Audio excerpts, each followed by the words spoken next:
Yeti Radio, le talk show. Bien sûr, Yeti Radio, composé aujourd'hui de Elisa, Camille, Justine, Anaïs, Julien et moi-même. Nous allons commencer tout de suite par Elisa qui va nous parler des Jeux paralympiques. Bon, j'arrive pas à le dire. Paralympiques. Donc, les Jeux paralympiques sont en train de se dérouler au même lieu que les Jeux olympiques non handicapés. C'est à Pyeongchang. Bon, je sais pas comment on dit. Bon. C'est en Corée du Sud. Je vais présenter les différents handicaps qu'il peut y avoir. Donc, il peut y avoir les handicapés mentaux, les sourds, les aveugles, les amputés et aussi un fauteuil roulant, mais il y en a aussi d'autres. Je vais faire un bref détail sur les médailles françaises, les dernières. Donc, il y a Benjamin Davier qui a remporté l'argent au ski de fond, debout. Il a un problème au genou, je ne sais plus comment ça s'appelle. Thomas Clavion en bronze au ski et il est aveugle avec son guide. Son guide. Et aussi Cécile Hernandez en bronze au snow cross qui a la sclérose en plaques.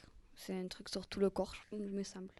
Donc du coup, voilà, je vous fais un bref tour des médailles. Voilà. Vous avez des questions ? C'est quoi la sclérose en plaques ? C'est une maladie auto-immune, il me semble, qui est très grave. D'accord. Est-ce que tu as pu en voir, toi, un peu à la télé ? Alors, j'ai pas pu en voir, pas encore, mais je crois que c'est diffusé sur la 2. Je crois qu'il les montre sur la 2. Okay. La 2 et la 3. Ouais, voilà. Bon, en tout cas, pour ici, il n'y a plus de questions. Si vous avez des questions, vous n'hésitez pas à les poser. Nous allons continuer avec Camille qui va nous présenter le centre équestre Le Cantor. Le Cantor, c'est vers ici, c'est vers le garage de Saint-Ambrois de Renault. Alors, c'est un tout petit centre équestre. Donc, celle qui a créé ça, c'est Anaïs. Je ne sais pas son nom de famille, désolée. Elle fait surtout des balades en équitation, des balades en extérieur. Donc 2 heures, 1 heure et 4 heures. Après, c'est un professeur d'équitation. Bon, elle est professeure d'équitation, mais c'est un monsieur et elle qui font les cours. Donc, elle a des chevaux et elle fait des cours à l'année. Elle n'a pas encore commencé les stages. Elle s'est installée, je crois, il y a 2 ans. Et par exemple, comme chevaux, elle a surtout des demi-poneys. Enfin, c'est une race de poneys très grands. Enfin, c'est presque au cheval. Donc, comme nom, il y a Alex. Je sais plus sa race. Il y a Prince. Il y a Candy, qui est un cheval de trait. Et après, elle a plein de types de chevaux. Et c'est assez marrant. Surtout les balades, parce qu'on voit souvent des moutons. Il y a un troupeau de moutons et on les voit, ils nous suivent. Voilà. Moi, j'ai une question. Tu as déjà pu assister à des cours ? Pas des cours parce qu'elle ne fait pas encore de stage, mais 2 balades. J'ai fait une balade de 4 heures où on passe par un petit ruisseau. On s'arrête pour faire boire les chevaux. Et une balade de 2 heures et c'est assez marrant parce qu'on trotte, galope, c'est comme on le veut. Question, j'ai fait de l'équitation et est-ce qu'elle a des pures races parce que où j'étais, il y en avait quelques-uns de pures races. Les pures races, je sais pas si c'est si important que ça, mais je crois que oui, elle en a quelques-uns. Elle a une selle française. Après, je vois pas ce qu'il y a d'important d'avoir des pures races et des... Oui, après c'est des chevaux quand même, mais c'est bien d'avoir des pures races. Ouais, les Affin Girl. Ouais, elle a quelques pures races, mais c'est pas si important. C'est quoi les pures races ? C'est en fait, on appelle Désolée, ça un je connais pas du tout. pur sang. Bon, on appelle ça plutôt un pur race qu'un pur sang parce que les purs sang c'est pour les chevaux de course. Donc un pur race c'est un cheval où la mère et le père sont de la même race depuis très très très longtemps. Ok. Pas par exemple un pur race c'est voilà. C'est-à-dire que les parents sont les mêmes même race de chevaux que depuis il y a des années, alors que si t'es pas une pure race, ça veut dire que ton père et ta mère sont pas pareils. Ils sont d'une autre race. Voilà. Okay. Et moi, j'ai une question. Vu que tu as déjà dit que tu nous as dit que tu avais fait 2 balades, est-ce que personnellement, toi, là-bas, tu as un cheval préféré ? Moi, j'ai fait que 2 balades avec le même cheval.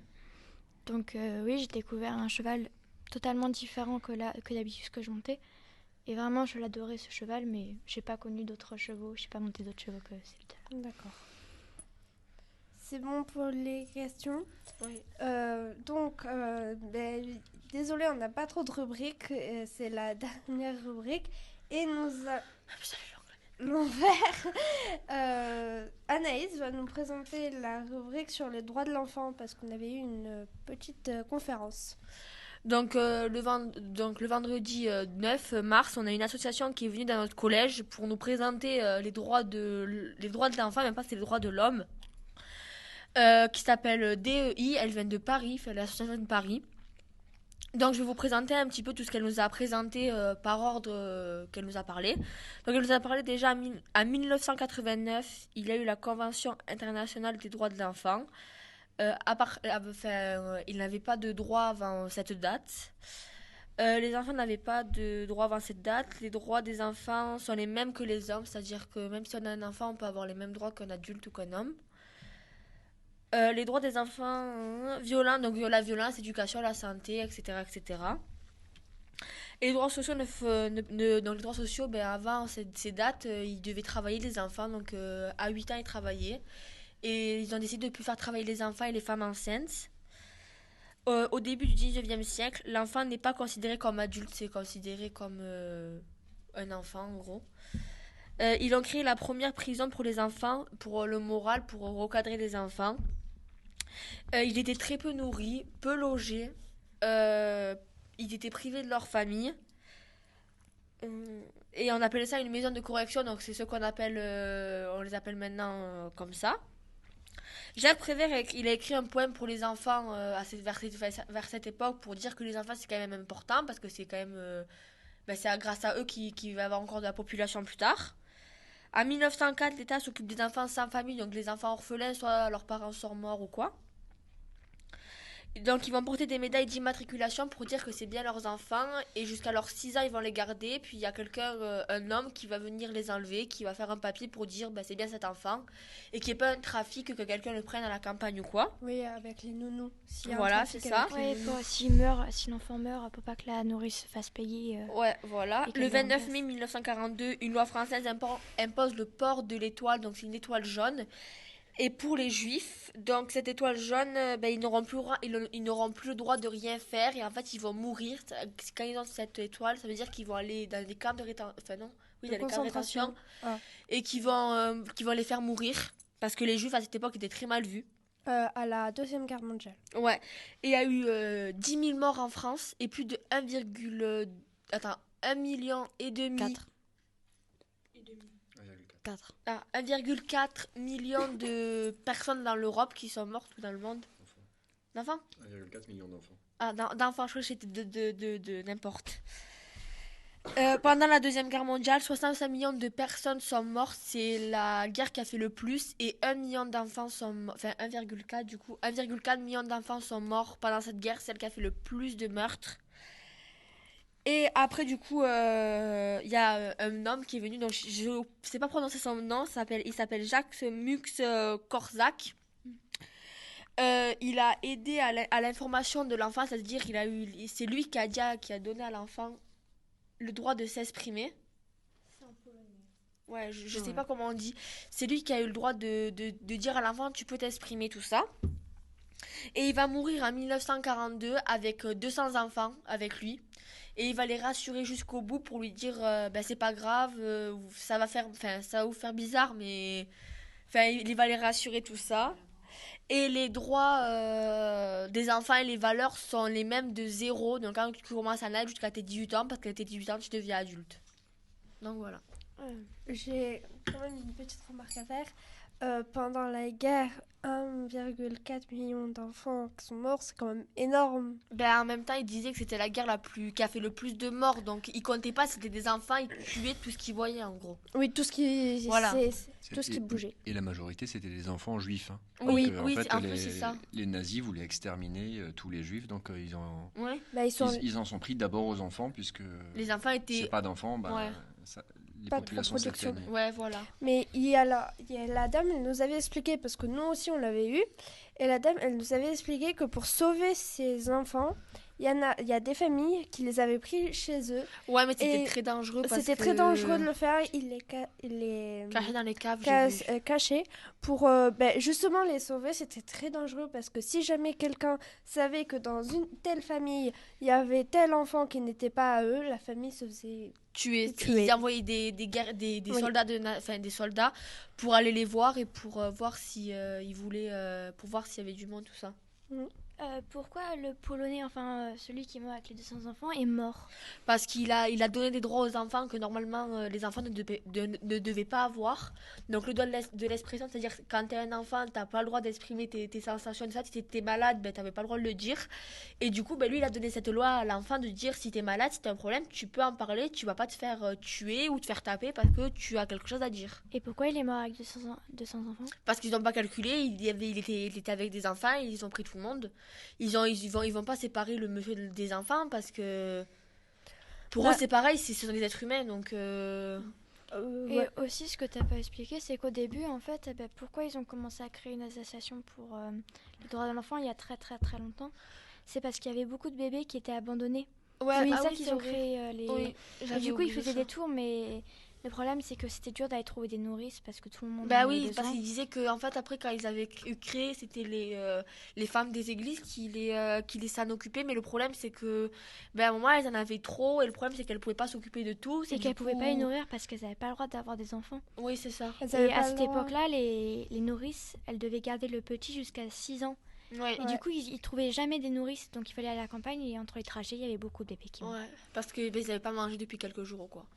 Mais aussi, la dame, elle nous a expliqué que dans la prison que tu as parlé, je sais plus quelle prison c'est, comment on l'appelle la prison, elle disait que c'était les parents, le père, surtout le père, avait le droit de dire cet enfant, il ne se comporte pas comme il faut, jusqu'à, par exemple, pendant 3 ans. C'était 2 ans. 2 ans. À chaque fois 200. 2 ans, on vous le laisse et Mais après, il pouvait renouveler, je crois, il disait Oui, au bout des 2 ans, je peux vous le laisser encore ou quoi, parce que des fois, moi j'ai entendu, ça c'est un reportage que j'ai vu, il y a des parents, des fois ils admettaient pas de revoir leurs enfants parce qu'ils se disaient qu'ils avaient changé et que peut-être ils avaient changé encore plus ça mal, du coup ils voulaient pas prendre de risques, ce que je peux comprendre, mais quand c'est un enfant, tu peux voir comment il a évolué. Après c'est plus trop comme avant. C'est pas comme maintenant. C'est pas comme maintenant mais quand même le Polonais il a fait quand même beaucoup évoluer le droit de l'enfant parce qu'avant ils n'avaient pas le droit de s'exprimer. Maintenant il y avait une avocate qui est venue, elle nous a dit si par exemple vos parents se séparent, vous avez le droit de venir devant nous, vous avez le droit de vous exprimer, vous avez le droit de passer. Et même à la participation, c'est-à-dire que quand il y avait des choses, ou que c'était que les adultes et les enfants pouvaient quand même venir parce qu'ils avaient le droit à la participation. Ma mère, elle me disait que si jamais quelqu'un déménage au pif, les enfants avaient quand même le droit de dire un mot sur la maison. Voilà. Si par exemple la maison ne leur plaît pas, mais par contre qu'ils sont obligés, là ils devront se plier, mais s'ils sont pas obligés, que la maison ne leur plaît pas trop parce qu'il y a ceci qui les gêne, ou parce qu'ils sont jamais en bord de route et qu'on sait jamais s'il y a des fous. Par exemple. On a quand même à chaque fois un mot à dire sur les choses qui se passent dans la famille. Et aussi, du coup, ils nous ont fait faire un QCM, donc un petit truc avec plein de questions où on devait répondre par les réponses qu'on pensait. Et elle nous a donné un livre avec toutes les informations qui étaient dedans. Ah nous le livre on l'a pas eu. Il est comme ça le livre et en fait je l'ai feuilleté et en gros il y a plein de choses dedans, en fait tout ce que je viens de vous dire là ça vous l'explique en mieux en gros. Mais nous on l'a pas eu le livre. On l'a pas reçu du tout en fait. Nous ils nous l'ont donné puis ils nous ont donné une autre feuille avec les réponses de tout le QCM et tout ça. Mais nous on n'a pas du tout eu ça. On a corrigé, on a dû suivre. Parce que le problème c'est qu'on n'a pas fait toutes les questions aussi parce qu'on n'a pas eu le temps parce qu'on a beaucoup développé par rapport au panneau. Après peut-être que nous on a fait ça, nous elle nous expliquait et après on devait faire les questions. Vous avez vu qu'elle considère que vous êtes plus grand, peut-être qu'elle a fait sous une forme de débat. Mais en fait, elle faisait plein de panneaux d'affilée parce que je pense qu'on était plus grand et qu'on comprenait plus vite que vous. Après, voilà. Donc, voilà. Alors, ce livret, en fait, on peut le retrouver facilement. Il faut aller sur le site internet de collectif AEDE. Donc, c'est collectif-aede.org. Et si on va dans la rubrique publications, on retrouve plusieurs publications, dont le livret dont vous parliez. Il s'appelle « Les droits de l'enfant. Où en est-on en France ?» C'est les recommandations du Comité des droits de l'enfant de l'ONU pour la France, adapté pour les enfants et réalisé par le comité. Donc on peut le télécharger, le consulter, c'est bien fait. Voilà, donc si vous voulez plus d'informations sur ce que je vous ai dit, vous allez sur le site internet et puis vous pourrez voir pour toutes les informations plus précises de... Oui, parce que résumé. forcément... après, elle nous avait dit quand même une chose qu'on a peut-être oubliée, c'est que avant les dames qui étaient à l'église, vu qu'ils n'avaient pas le droit d'enfants, elles n'avaient pas le droit d'allaiter les bébés. C'est normal.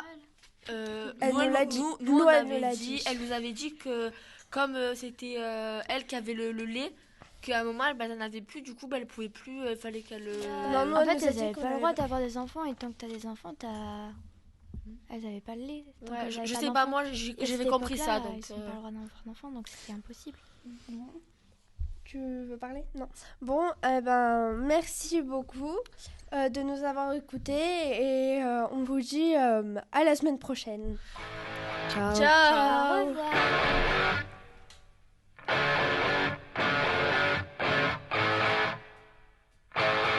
Yeti Radio, le talk show.